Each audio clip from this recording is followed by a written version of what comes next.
Good morning, sports fans from all around the globe. I am your host, Jeff Dawson, East Coast Sports Investors, and this is your midday market report for Friday, March 25th, 2022. The weekend is here. Round 2 of the Sweet 16 is upon us as the Zags go packing last night. Houston, Arizona had a problem, and a couple other games that come shining through as Nova and Gillespie do it again. There's such a tough matchup, and it's going to be interesting to see what happens on Saturday when they are 2-point underdogs against Houston. But today, we get to go back to the Windy City, where it's a nice cold and balmy 40-something degrees. And as I'm sitting here with the AC on, as we get ready for 93 degrees in Sin City, Riley Magnuson, who I got the privilege to meet last weekend as they came to Vegas with his partner in crime, Colton Soroka, and an amazing weekend. And it's so nice to finally, behind the mic, behind the screens and stuff is one thing. But when you can sit down, break bread, have a couple drinks, talk life, talk sports, get caught up in the madness, and you see the person that you really thought you'd see, and even more. He comes across as that quiet, shy type behind the mic, but get him out here in Vegas, and OMG, let me tell you something. But let's bring him on. The one, the only Mr. Riley Magnuson. Good morning, Riley. Jeff, how's it going? I mean, you don't have to gloat too much. I don't know about today or the whole weekend, but you're 90 degrees. I could use about 20 of those degrees over here as far as the Windy City is concerned. It is a pretty typical, as you mentioned, 45 degrees and gloomy and windy and misty. But, it's honestly doesn't feel too bad outside, better than the old 25 degrees that we sometimes get here in March. But nonetheless, it was fantastic, as you said, meeting you and actually getting a chance to hang out and talk for a while last week in Vegas with us. It was an absolute blast, so I'm grateful for that. Hopefully our paths cross again. Jealous that you're still out there getting to enjoy the madness at Circa, at South Point. We didn't get a chance to go over to South Point. I wish I would have been able to enjoy some of those dogs. You've got me. I haven't appeased my cravings for it, but every single day you've got me craving more and more, craving about 5 different hot dogs, 5 different ways. So pumped to be here as always, my friend. I can't imagine we'll have too much to talk about here on this nice Friday here of sports action. But pleasure to be here as always, my friend. Well, we're blessed and honored to have you here. First trip to Vegas. Thoughts before you actually landed, the experience. Again, what was so nice about the last weekend was the fact to really rub some elbows with people in our spaces Thursday and Friday at Westgate in the clubhouse. Kelly in Vegas, an amazing person. Better when you meet them, and you actually see them live in action, like, holy cow. The Wager Talk crew on Friday, I talked to Colton, and obviously I'm going to tell you, I didn't know that Andrew McGinnis was, 7'8", and And just tell everyone the experience that you were able to have, especially at the Westgate and in the clubhouse. Yeah, kind of like you said, man. It's honestly everyone was nicer and cooler than you would have expected. I don't think I had one where I was like, man, that person was. I like their opinions and I respect their show, and then they're just a straight up asshole. I never had that once meeting anybody throughout that entire experience. And then Westgate itself, I honestly just being so mesmerized by the spectacle that is that sports book, and from a person who sets up, anywhere from 1 to 4 TVs or screens in my own home as far as a March Madness weekend, trying to watch as much action, and then not only having all of that capabilities, but having NBA, UFC happening all at the same time was honestly a treat. And then honestly, the brick and mortar, that was the first time I was actually in a brick and mortar sports book and actually, went up to a counter. Obviously, there's some here in Illinois, but not any in the city, within the city limits. And it's a little bit of a trip out there. And over the last couple of years, I haven't had a chance to go out there. So that was honestly awesome. Not having, honestly, was better for my bankroll, probably not having the live capabilities and the ease of doing it from your phone. I think that helped me out as far as keeping me out of any, I think this team's struggling. I think they're going to bounce back a little bit. Let me hammer this in. It was honestly nice to keep myself back from that and just hang on to those tickets and be able to cash everything. But, the energy of that weekend as far as March Madness is concerned, you had St. Patrick's Day happening on Thursday. Yeah, if you're walking around the strip, you got a little bit of that sense. But as far as the buzz around March Madness at these books, that was honestly just slapping you in the face. Obviously, in certain spots, it was tough to sit down and really enjoy it. But on I think Friday night, twice on Saturday, we got a chance to, hang out a little bit at Westgate and take some of that environment in. And that was honestly a treat as well. Watching that UNC and Baylor game to start Saturday, that was a roller coaster in and of itself. And the funny thing is, it doesn't matter how long you're out here for 4 days, 3 nights, 14 days, 14 nights. There's just never enough time. You get caught up, you get comfortable. And once you're comfortable, I always say you don't want to move. So we're sitting here on the first weekend of March Madness. We're at Westgate. There's people at the Circa. There's guys on the strip at Treasure Island. They're down at the Cosmo. Everyone wants to be together. No one wants to move. Right. Right. And that was my first time being out in Vegas. So I was kind of along for the ride as far as that is concerned. Westgate, the environment there was awesome. We got a chance to go over to Caesars for a minute, check that out. We kind of went over there when there wasn't too much, or it wasn't a ton of people over there as far as connections-wise. But I think Circa would have been the spot that I wish I would have. We checked out Circa a little bit, but didn't get a chance to take in the sportsbook scene there. So I think next time around, I'll probably have to take a little bit of bite out of that. I guess my question would be, as far as whether last night or this whole week, or obviously the whole week, but even last night, was the number and volume of people that were coming in and out of the books a little bit smaller as compared to last week, or was it pretty similar? Well, the first weekend was madness, and you were smart to stay out of there because you just couldn't move. It was bedlam. When I was with Dave last night, he was actually surprised how busy it was, and really? There weren't a lot of seats available, but you could stand around and move around. Last Saturday, when me and Dave were watching the games, we went up to the third floor away from the madness because they had tables set up and from wall to wall where you could sit, get drinks, get beverages, food, whatever you needed, and watch the games in peace other than going downstairs. Yesterday, it was great because you had room to maneuver as the games were going on. So you were smart. And this just gives you an absolute lead in to have to come back sooner.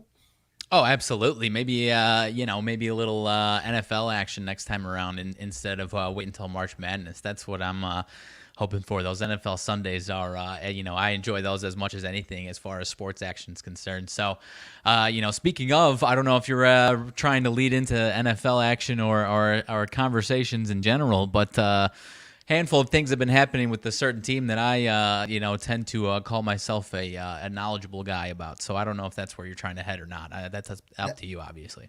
This is the easiest layup I'll have all week. The Packers. I'm trying to. The memory just doesn't serve me correct. I know I texted you Rodgers signs. Actually, the breaking news when Devontae left the building. Um, since then, MVS is now with the Chiefs. Um, Hearing that you're going to grab some wide receivers in the draft, we all know how that goes. I'm same as the Patriots.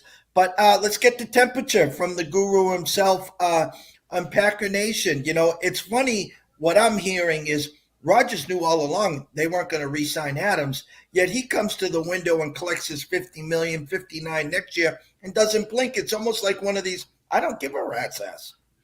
Right. And I think that's, I'm cautiously optimistic to put, an all-encompassing real quick as far as before I break it down. I told you it hurts as far as Devontae leaving because I told you he's become by far my favorite receiver of all time and the most dominant receiver that I've been able to watch in my lifetime, at least in a Packers uniform. And that's, over a lot of guys that I've loved. But at the end of the day, man, I at the same time, I have to have my stance of I don't, whether it's my own team or anyone else's team, I don't really condone paying receivers more than $20 million, let alone $28, $30 million. And obviously the market's going up. So that's, tough to move around a little bit. But, as far as the temperature, I'm cautiously optimistic about it because obviously he's a Hall of Fame talent in my opinion. But the simple fact of the matter is, as far as being overly optimistic, that I will say, they're 7-0 without him in the LaFleur era straight up. Rodgers, I think, is 24 touchdowns, 3 interceptions without him. So obviously, if we were going into the season with this receiving core, I'd say, all right, let's win the division, and then who the hell knows what happens after that once we get into the playoffs. Obviously, you can say that anyways, but I think you know what I mean as far as, we obviously need to make some moves here at receiver, and like you said, whether that's in the draft, I honestly don't know. I think if somebody that's a home run falls to them, because I think it's 22 is their pick now from the Raiders, and then I can't remember if it's 28 or 29 or 27 maybe, but regardless, I don't know, unless somebody that's a home run like Chris Olave falls to them in those spots, I wouldn't expect them to take a receiver. They've taken, in the last 40 years, Jeff, they've taken 2 receivers in the first round. One of them, Sterling Shepard, a Hall of Fame receiver, who actually was gone by the time they won a Super Bowl with Favre in Super Bowl 31, and then 2002 Javon Walker, who obviously also played with Favre, didn't win a Super Bowl either. So they're kind of the MO of them is to not go overpaying or overdrafting for these receivers when they think they can find them in the second round, which they've obviously had a lot of success with second, third round receivers in the Rodgers era. And I kind of expect them, like I said, unless somebody that's a home run falls to them and they can't really pass it up. And that's honestly another caveat that I've heard, assuming that they don't trade for somebody, whether that's using one of their first round picks that they now have or a second or a third, I don't know. But, their name is being floated around. DK Metcalf, Tyler Lockett, Brandon Cooks. From a on paper standpoint, that sounds fantastic. I don't. That's typically, again, not their MO to trade for a guy like that as far as a receiver in the offseason. But something definitely has to come through as opposed to this core that we have now because. MVS, I know a lot of people are sad to see him go. I liked him as a person, but without Devontae Adams, I didn't really like what his place would have been. Again, assuming they wouldn't have signed anybody else. Wasn't really a fan of what he was going to be able to bring to the table without Devontae on the opposite side of him. And so, and also if he's asking for $10 million, I told you yesterday, I texted you, I'm glad they didn't pay him $10 million. But I think that as far as MVS is concerned, I think that was probably the best fit for him, that offense. But I honestly, I don't have a huge expectation for him over there. I mean, you look through his numbers and they're not really eye-popping. And, I kind of ask, if he's really that guy, I think his numbers should have been, especially as being the number 2 receiver in this offense where you have Devontae Adams getting double, triple teams. Why isn't Marquez Valdez scaling number higher? So I think he's more of a 3-4 type receiver on any team, and I think that might be the case again here today or in Kansas City. I think he's going to disappoint a lot of people over there, but as I said, I think it's a good fit for him, obviously, for that offense and the speed that they are looking for, but don't have too high hopes for him over in Kansas City. What about you?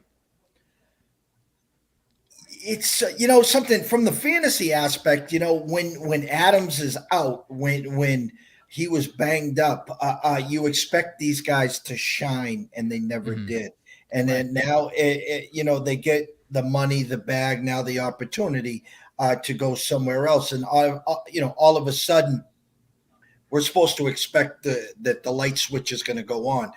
I look at Tyreek Hill going to the Dolphins.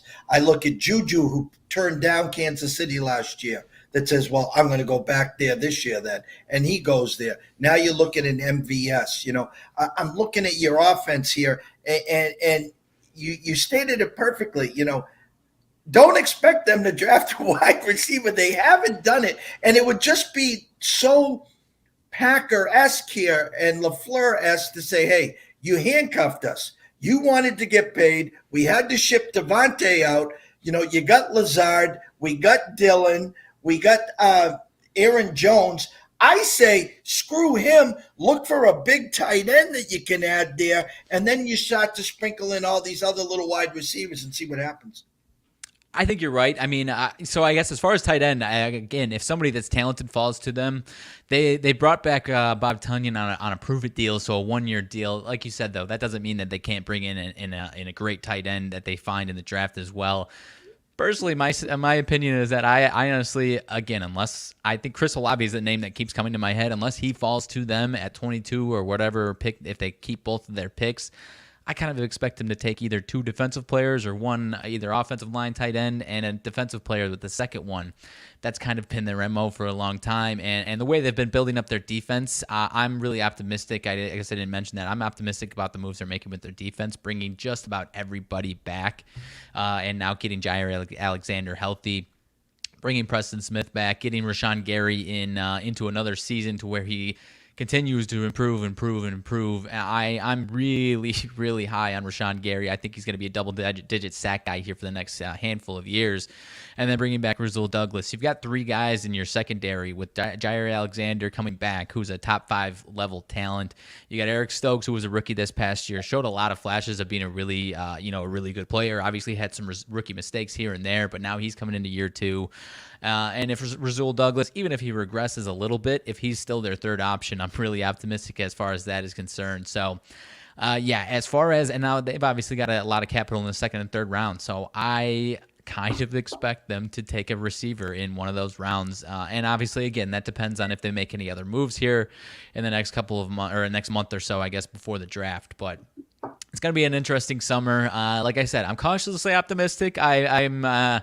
I'll still be holding on to my expectation that they're going to roll through the NFC North. The NFC is kind of a desolate wasteland these days as far as these teams are all kind of stacking up in the AFC. So the path here in the NFC, I think there's going to be the 6-7 seed in the NFC, in my opinion, could be an 8-9 win team here this next year unless a few teams really break out here. So, I'm optimistic about the NFC scope for us still, regardless of the moves here. Let's change the pace. Let me throw you that soft curveball, and let's get some temperature on the White Sox. Okay.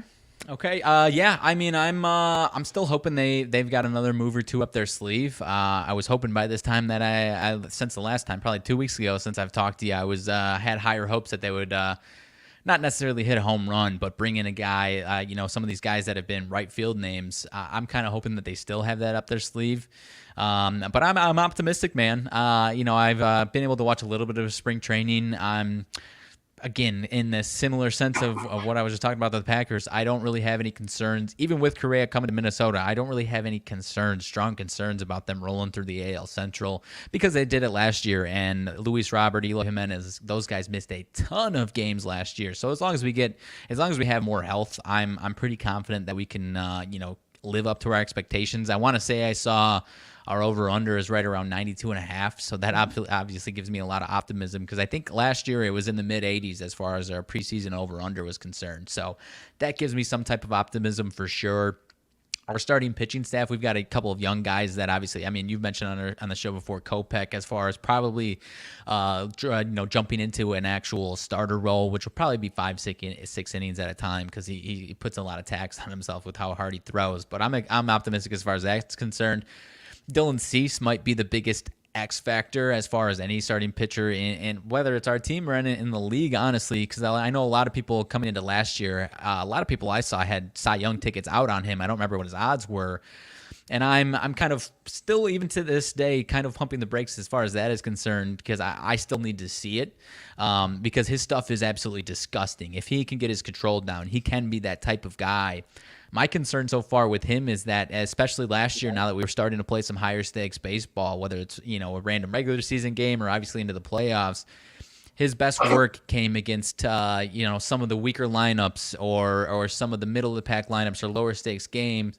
And again, I as much as what I said about that stuff, that's not going away. It seems as though the moment can kind of capture him a little too much, and he hasn't really delivered that type of stuff in the biggest games, because that's not the issue, obviously, of his stuff. It's his control and his mindset. So if he can be a guy that's even around a 3 ERA or better, then that's a massive boost to our rotation. Obviously losing Carlos Rodon. So and then of course Lance Lynn, if he can come back and be anywhere type of guy that he was this past year and actually stay healthy throughout the entire season, because we obviously had some guys fizzle out there by September. Carlos Rodon and Lance Lynn were top 3 Cy Young candidates and then fizzled out. So, do I expect that to be the case again? Not quite, but I'm pretty damn optimistic, man. I'm hoping we make one more move, though. We brought Josh Harrison in for a second base help. Still interested to see if we're gonna hold on to Craig Kimbrell. He's at camp, so I'm expecting that to happen. You and I have talked about him as far as what to expect from him. And I don't know. It's I was seeing some highlights, seeing some stats. It's been rough in spring training so far, but then you go back and look through, and that's kind of been his MO throughout the most part of his career. If it's not ninth inning locking it down in a 1-2 run game, he just doesn't have that adrenaline. So I don't know if we're going to put him in that role a little bit more this year, or if he's struggling, move on from him. I'm not really sure what to expect. I'd honestly, at this point, like to still have our guy Nick Madrigal that we gave to the Cubs. I keep telling Colt, you're gonna love this guy. I promise. He's not gonna hit 40 home runs by any means, but he's at least a good team player in most aspects. So, long story short, I am pretty damn optimistic about the squad. Love our chances in the Central. Love our chances in the AL. The Blue Jays, the way they're stacking up, are starting to make me a little nervous the way they're going. But I mentioned the Twins. As big as that move for Correa is, their starting pitching rotation is still. I mean, Sonny Gray, I think, is now going to be their number one. It's not like he was, putting up any 3 ERA or, anything like that type season. I want to say he was north of 4 last year. So I'm not scared of their rotation. As far as matchup to matchup, that's a team that always kind of bites us in the ass. So as far as that is concerned, I'm not saying I'm without any sweat. But as far as the AL Central race and division race is concerned, I'm feeling pretty damn good about the Sox this year. Yeah, we had talked at length about Kimbrell, and again, he signed. I think you got to live with it. Listen, if you have him in the closer role, which you got one of the best with Hendricks, I don't expect that, and you have a 3-run lead, I'm going to tell you, and you already know this, he's going to walk the first 2 guys on, and then he's going to get the tie and run to the plate, then he strikes the next 3 out. That's just how he's wired. So I think it's an arms race, as you know. So hold on to him, see what you get from him, and move on from there. Before we transition, there's a name still out there that's not signed. I don't know if you're hearing anything. If he's a fit, not a fit, Michael Conforto. Yes, that is honestly the kind of the last remaining. Again, not a home run hit for us necessarily, but that's kind of the last really nice piece that we could add to where our lineup, when you really boil it down, our lineup, whether or not you are expecting anything out of our second baseman, that would be the one spot where there's kind of a hiccup. Aside from that, in some capacity, it's tough to get through that lineup when they're fully healthy. If you bring someone like that in to shore up the right field spot, it's tough to get through that lineup without any, breathers, so to speak, as far as some of these teams that we've seen in the past where you had the Astros, where it's like, how do you get through this lineup without them doing any damage to you? That's kind of how I feel about our lineup if we're fully healthy and hitting at the right time of the season. Getting hot at the right time is kind of what I'm saying, because at the end of the last year, we started to get a little bit healthy, but we weren't hitting at the right time, and that was, and in addition to our pitching not pitching well at the right time too. And that's obviously a huge part of the MLB season, is getting it going at the right time. And so, if we stay healthy, I'm pretty optimistic that we'll be able to change the tide here into 2022 this year.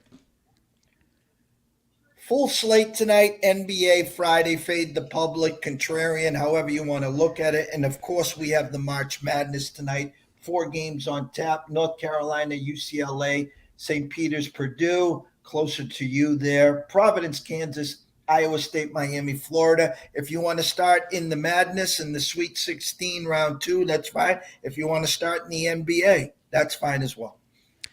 Let's clip through I only got a couple of opinions here on the NBA. Let's clip through that, and then we'll save the rest for madness. As far as the couple that I'm looking at, as far as the NBA that I've already locked in, seeing if there's any changes.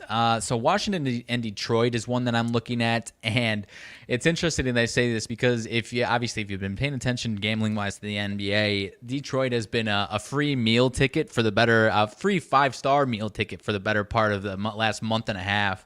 And I've been I can't say that I'm betting them every single game, but that's been the most profitable team I've had over the last month and a half, actually finding some of their action.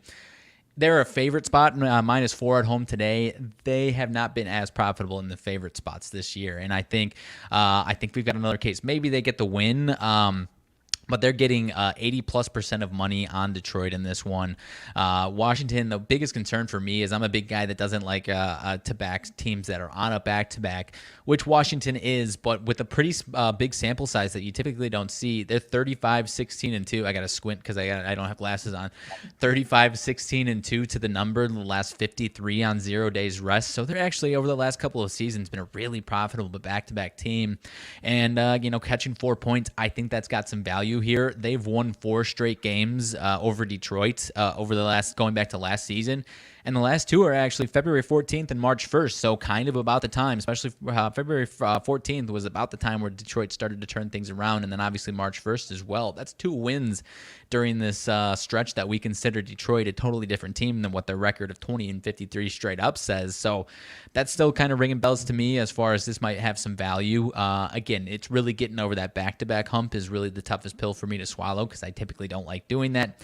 Find myself doing it in certain cases, and again, on Fade the Public Friday, that's really the one final push that I've got here for us as far as finding these spots here on Friday nights and being pretty profitable for us. It sounds like, and I'm not even looking at the board when we do the remote shows. Unfortunately, I don't have the 3 other screens to be looking at, but that's an absolute home run. It reminds me of the Spurs.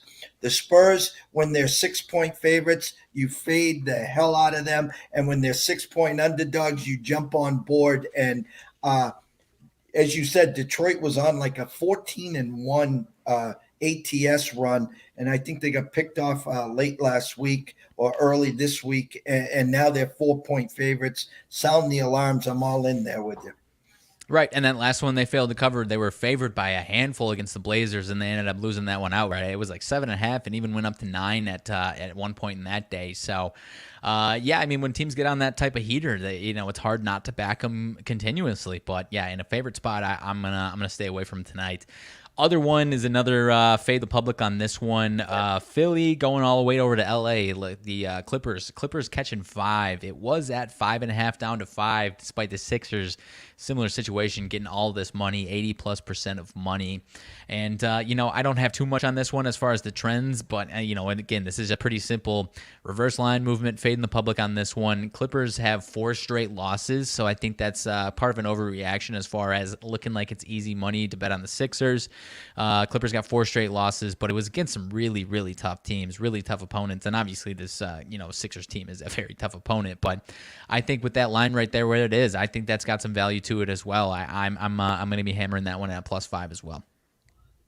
I agree. So we're 2-0 there. I don't even know why play the games. Just give us our money now. No kidding. I mean, especially on these Fade the Public Fridays, Jeff, they've been in the NBA. This has been my favorite day of the year or favorite day of the week for NBA all season long. The madness. I can tell you from inside sources, Purdue, St. Peter's. St. Peter's is 4-1 ticket count on St. Peter's. Yet I woke up this morning and the line is now 13. I know they are the biggest public trendy dog. I don't want to say in the history, but at 4-1 ticket count, everyone's in on the Peacocks. We saw Dave Sharapan talking to the Peacocks the other day. If that doesn't side you with the Peacocks no matter what, then I don't know. That's honestly what's got me. That's what's sticking in my head the most. I'm gonna stay away from the spread. Long story short, as because honestly, you have what you just said about the 4-1 ticket count. You've got just Peacock showing up in Las Vegas. I mean, if that isn't a sign, then I don't know what is, man. And I think this is going to be a tough matchup for them. The size of Purdue. If Purdue is on and they're playing well and their shooters are shooting well, then this one could be over pretty damn quick. So I expect Purdue to win this one. That's kind of as the Big Ten guy, it's kind of our last hope. I like their chances going forward now, or it is our last hope over here. But I like their chances. I love their chances to win this one. But the 13, it could be right around there. So.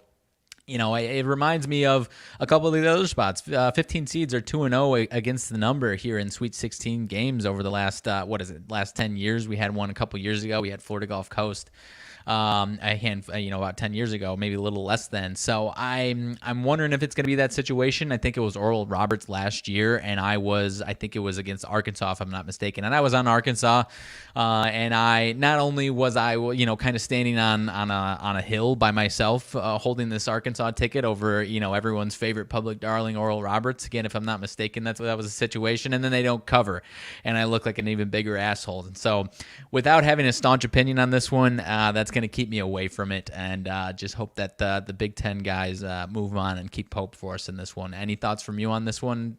Staunchly either way. You know what? I've got to be full transparent. I was holding a ticket yesterday. The eyes in the MLB spring training, the big 50-cent moves have been coming in like clockwork. I got two home yesterday. I had the Nova money line yesterday, and I'm holding a $600 ticket. I just needed the Zags to win, not cover the 9.5, 10. I just needed them to win for $600. I couldn't even get that home. So as much as St. Peter's, I mean, you're going to go into every book. I mean, they're going to be screaming at every basket. That move to me at 13 is a statement, but I'm going to stay far away also.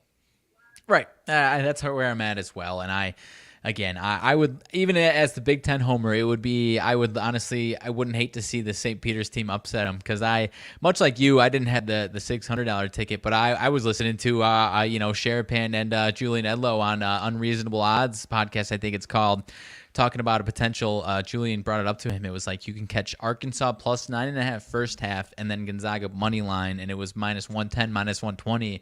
And listen to him talk, and I'm thinking about it, and I was like, okay, I really like this. And then obviously Arkansas covers. They might have even been winning by 1 or 2.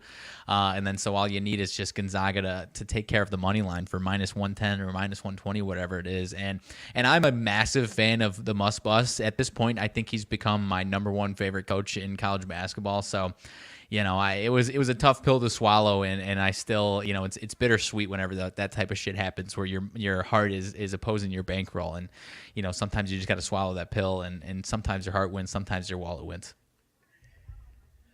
North Carolina, UCLA. As you know, I am huge on opening numbers. I am huge on trusting and respecting the opening numbers. Vegas is telling us a story. It is our job then to provide the happy ending, which means cashing the ticket and profiting. UCLA opens up at 2. They have one of their best players injured. He's supposed to play. We don't know if he's 50, 75, 80%. The whole world's on North Carolina. I went on a big vent and rant earlier today on the Breakfast Bankroll. When I say the whole world's on it, I get some trolls jumping out at me. Well, that's not true, Jeff. Well, I know it's a 75-25 split. The Tar Heels have been cash cows. They're absolutely rolling. Yet wake up this morning, I'm seeing 2.5s, and I'm even seeing some 3s out there. Thoughts there? Yeah, I am mostly on your side with this one. I'm not firmly opinionated on this one, or staunchly opinionated on this one. If I'm going anywhere, it's off of what you just said. Without seeing any of that, I would have been at least a little interested in UNC just catching the points the way they're playing right now. But again, it's not a firm opinion by any means. So at that point, I kind of lead into that type of splits and that type of money movement for sure. And again, I haven't locked anything in on this one. I'm interested to see if you had any thoughts as far as the money on the totals. But as far as the spread is concerned, I think that's where my head is at. This one I think is in Philly, right? So I don't think it'll be too one-sided as far as home environment for UNC, despite it being pretty close over there to UNC. Obviously, UCLA's got fans everywhere, so I imagine they'll travel well and show up well. So I think I'm with you on UCLA, but again, I didn't have too many firm opinions on this one. But I mentioned the total. Did you have any insights as far as what the money is on the total is concerned? On a certain spot, I saw it was like 70 bets and money on the over. Yet, isn't it trickling down? I believe so. Let me double check for sure on that one. Just a tiny bit. Open 142, I think, and yeah, kind of trending downwards a little bit. So that was one spot that I was interested for this game, a little under action, because UNC's obviously been scoring whenever they play, and their last score is a little bit of a box score game because it went to overtime, right? So you get that 93 on the box score, but that's an overtime game. Whereas UCLA has been keeping it pretty damn low and obviously playing a slow-paced team in St. Mary's, so that's a little bit different there. But I don't know. I'm kind of leaning the under as far as my favorite pick out of that one. Yeah, 1-0 this tournament in totals. I looked at the Duke-Texas Tech game yesterday, and there was late move overnight back on the Dukies before tip-off. It went back and forth. But the total was 136 to 136.5 when we got it. And to me, that was a Duke number. I know Texas Tech plays in the 125s, 128s, 130. When you're throwing out a 136 and a hook or 137, that was telling me I thought it was an overplay here. I see where your eyes are definitely, because when you think of Tar Heels, you think of the Greyhounds, the up and down action. And then UCLA in their heyday was that type that, we're looking first one to 80 would win this game. That opening number of 142 now to 141.5 tells me two things. It's a UCLA number one, when it comes to that total. And number two, UCLA is now -2.5 for 3, which even leads me more to lean that UCLA. And if I had to pick a side, would be the under. Yeah, and I think that's what I'm going to be, hammering in on this one for sure. And honestly, you're helping me out as far as the spread because, again, like I said, I wasn't too firmly opinionated on this one. I'm trying to – I don't know. I'm not the Pac-12 guy, so and with these values as far as these Pac-12 teams, it's been that's been my toughest spot as far as the power conferences are concerned. So even into March, that's always never my sweet spot. So I'm glad to get some insight on that one. But, yeah, I'm going to be going under on this one. The next two games, I'll just talk out loud here. First of all, I know for a fact the NCAAs does not want to see a Kansas-Iowa State game on Sunday, right. Okay? They've seen enough of that. And I don't think Kansas wants to see Iowa State. We were on Iowa State against Wisconsin. We were sitting at the Cosmo, and there was as you know, there's a million games going on, and I couldn't even watch the game. I always bring up White Man Can't Jump, and when they're talking about a Masons convention, and it was the most disgusting. They couldn't throw it in the ocean. Iowa State opened -1.5. Miami, Florida is now -2.5. Now I'm going to use my thought process. You got North Carolina, UCLA at a 2.5. We'll use 2.5 as a number. You got Iowa State, Miami, and Florida at 2.5. One of the favorites is winning, and one of the dogs are winning. My mind says I'll be contrarian and go UCLA and Iowa State here, but I can see Carolina as the dog and Miami coming in. So let's go to the Masons convention first.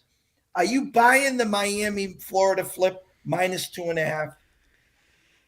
It's a tough one for me, Jeff, because I'll preface it by saying I have not been a believer in Iowa State this entire season. I was a proponent of Iowa State all season long because of that offense. I respect what the hell their defense could do, without a doubt. Their defense can be fantastic, but that offense just leaves a bitter taste in your mouth when you back them and it doesn't go well.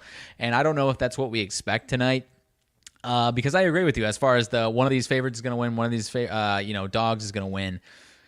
And from that perspective, I agree with you. I think it's UCLA and Iowa State, but when you bring it up where I don't think the NCAA wants to see another Kansas and Iowa State matchup, that kind of starts to change my opinion a little bit. The one thing I will say as far as Iowa State that we mentioned earlier this week was this one's in Chicago, actually. So this is going to be like a 70, 80% Iowa State crowd, in my opinion, in this one. So if you're interested in any home environments in these, Iowa State's going to have a lot of that energy behind them. And obviously it's not in Ames, Iowa, but whenever they were there at home in Ames, Iowa, that's when their defense really elevated. And I don't know if that's what we expect here tonight or not, but getting through those two teams that they did was impressive. But this Miami team, is a little bit different getting through USC and Auburn. I'm torn on this one. I haven't locked out a play on this one at all. The movement's got me my mind in a pretzel for sure, but I don't think I can stomach back in Iowa State because the final time that I do, they're going to, put up 45 points and lose 60-45. Their defense was solid, holding them down to 60, but their offense only put up 45. So I'm staying away from it for now. I guess, in closing for me, that total is interesting to me at 131. Because, typically when their defense, Iowa State's defense, is about to show up and dominate a game, their totals are typically in the 125s or lower. And so that really makes me wonder, A, is that total just wrong? And that's, an easy under, and we're going to have, regardless of who wins, it's going to be in the low 60s or even high 50s. Or that's a Miami total to some degree, despite that being still closer to what Iowa State's totals typically are. But, 131, we talked about a lot in the Big 12. Whenever these, obviously a ton of defensive teams, whenever it's 131.5 or higher, that's when those ones where it's a little too good to be true for the under, and there's not as much defense coming from the team that you expect it to be. So and closing, again, I'm not taking anything, but that's kind of where I'm leaning as far as maybe a little overaction in Miami even. I agree. And as I said yesterday, we were sitting with Rex at the Superbook last Sunday during the overtime game, Arizona game. He goes behind the desk. He opens up Arizona at 1. And I'm like, whoa, dude, what's up with this? And he goes, listen, Jeff, he goes, Ken Palm, a couple other places. We have Houston minus 1.5.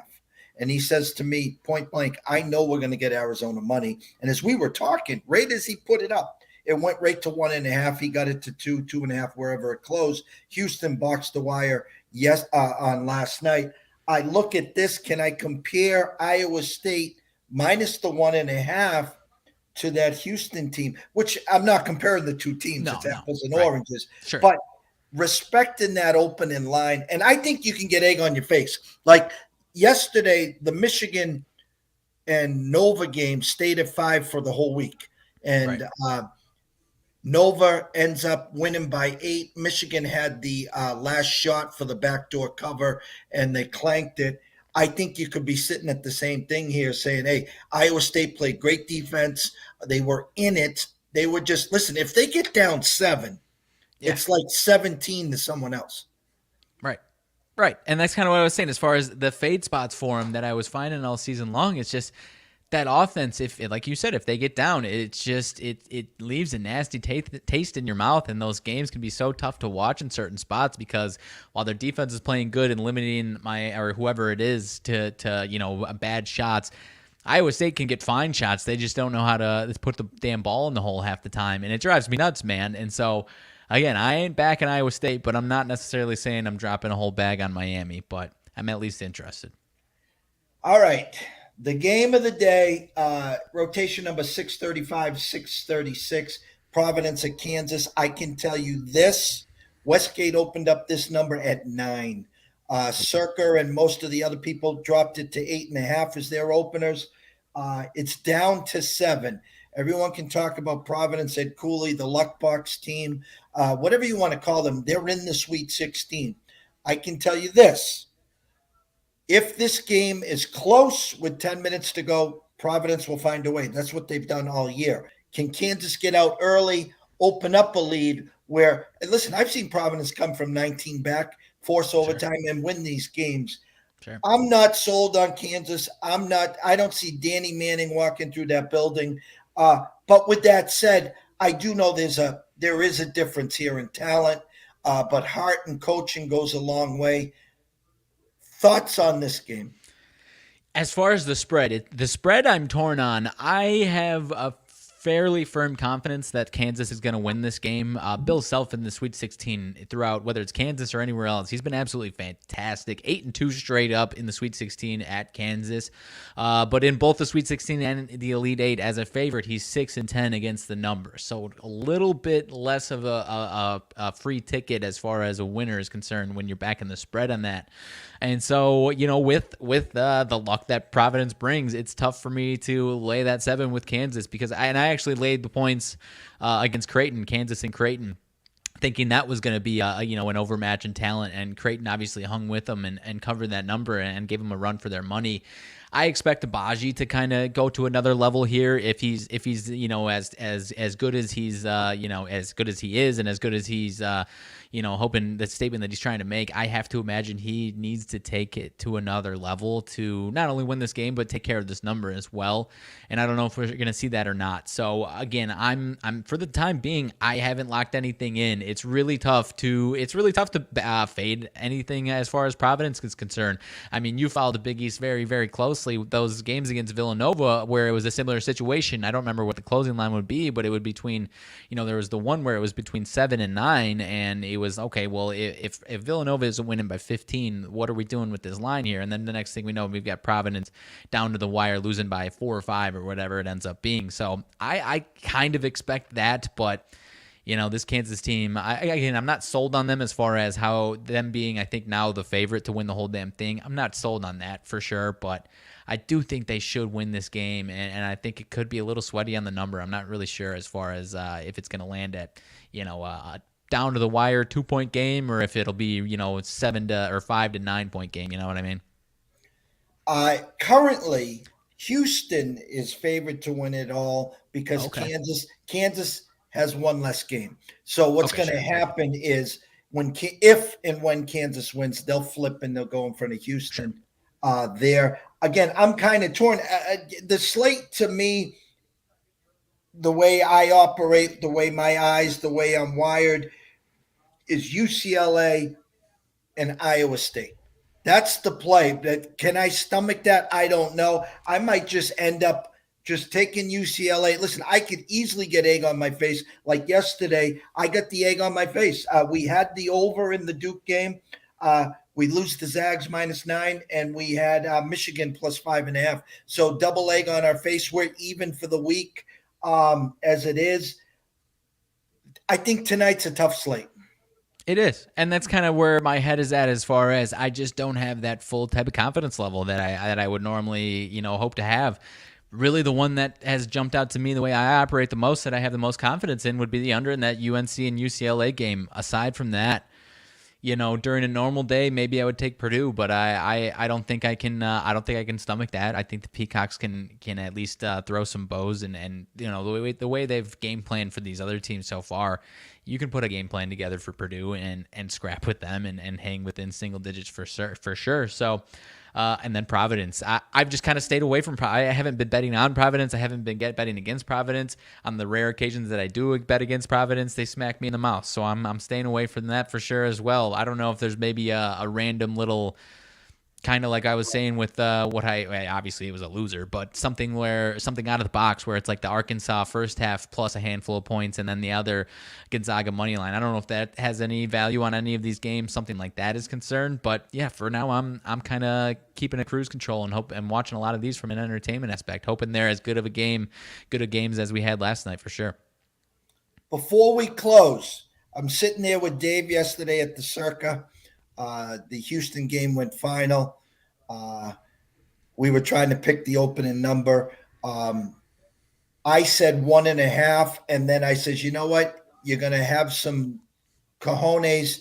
You open it up at 2, and that's what the Circa did. They opened up at 2 because now, as Dave says, you want the public to decide which side you're going to go on. Now, Houston, don't forget, the public remembers what they saw last. And this Sure. Cougar team is just, if you haven't watched them up until the tournament, they play defense like no other, and their offense can score with the best of them. I've been joking the whole tournament.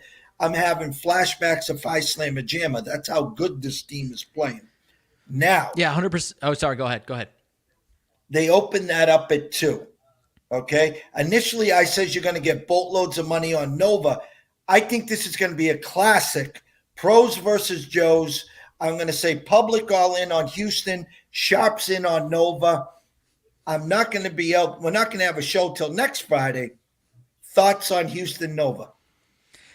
Yeah, I kind of like you said. I think it's going to be an awesome game. Honestly, it's a little bit of a different matchup. Props to my partner Colt. He's been on them a lot heavier than I am. I kind of, as an Illinois fan, I didn't want to believe it as far as that being a tough matchup for Illinois, and obviously they smacked them in the mouth and smacked Arizona in the mouth last night. I think that defense can handle Villanova once again. However, if it's a close game, like closer than it was last night, like 5 points or less in the last minute and a half or so, I don't know if Villanova's experience takes over and is the difference in that game. The way they were ending that game last night with a 9-point lead, I thought they were going to choke with they had back-to-back, sky hook trying to get out of a double team and then throw it one out of bounds, one straight to, Arizona. And that lack of experience or kind of turtling in the biggest moments kind of showed up for a second. And luckily they were able to make it out of there. But if anything, if it's any closer than that, the experience of Villanova could shine through. I don't know. But as far as X's and O's, I think Houston personally has a fantastic recipe to hold them down and have a gritty, defensive game on their part and slow down anything that Villanova can do. From a gut to my head, first gut thought is Houston can take down the Wildcats in this one, in my opinion. We shall see. We shall see. The crawler's been working the whole day at our Mags TTL Sports at Talking the Line. He's back in the Windy City as I'm holding the fort here in Vegas till we meet again. Tell the people where to find you on your social media, where they can download any podcasts or whatever. And just the stage is yours, my friend.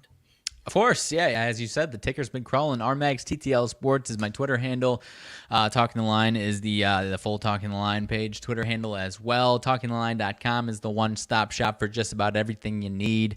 And beyond that, we've got our Talking the Line show Monday through Friday, 10 a.m. Central Standard Time. Wise Words every Wednesday. We'll have that. We should have that back up and rolling this upcoming week. Interviewing some great, well-respected guests, picking their brain, getting their experiences.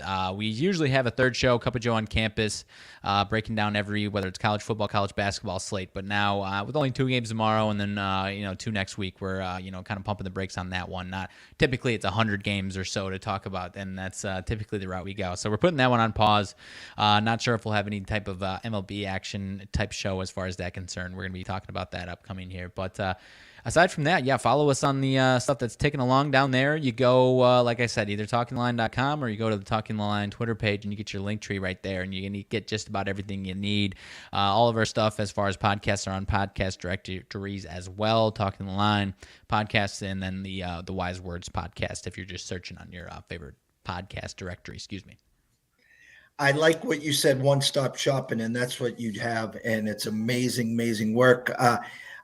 I always say the young and up-and-coming stars, but you're already there, and you bring so much knowledge, so much passion to these lanes. It is a breath of fresh air, and we here at ECSI are blessed to have you here on our weekly check-in. I mean, where else can I go to get the temperature on the Bulls, which we didn't even talk about today? I'm glad we didn't. The Packers, the White Sox. It's going to be an amazing, amazing season. I just hope our Red Sox can follow your White Sox path this year, because I think you will steamroll through the division. And, health is a big thing, but you got all the parts in place for a long, long run this summer. Yeah, I'm feeling. I mean, before we go, I need at least a quick minor 2-second temperature on the Red Sox. Are you feeling optimistic, or whether it's about the team in general or just the division's a little daunting right now? All the above. All the above, yeah. I thought we had Suzuki in our back pocket. That didn't happen. I didn't like the story move because I thought it's going to eventually force Bogarts out. Uh, Bernie Fratto told me that Trevor told the whole MLB that he's not playing second. And I don't know if he was snowballing everyone, and then he finally said he'll play second for the Sox. Sale's already hurt again. We're going to be wheeling out Evaldi, who I like. Pavetta is Pavetta. Hulk Young, I'm okay with that. But then when you're talking about Rich Hill at the age of 42 and Michael Walker, it doesn't leave a lot to be desired. And when you're staring up at what Toronto has done, Tampa's still there, and then of course you got the Yankees. I'm going to go on record and say I think we finished fourth. I think Toronto's the team to beat. I lean Tampa over New York, but we'll see there. But summers go so much better when the Red Sox are winning in Boston. I just hope we get off to a great start, a competitive start, so we're not, in June 1st already worrying about the draft.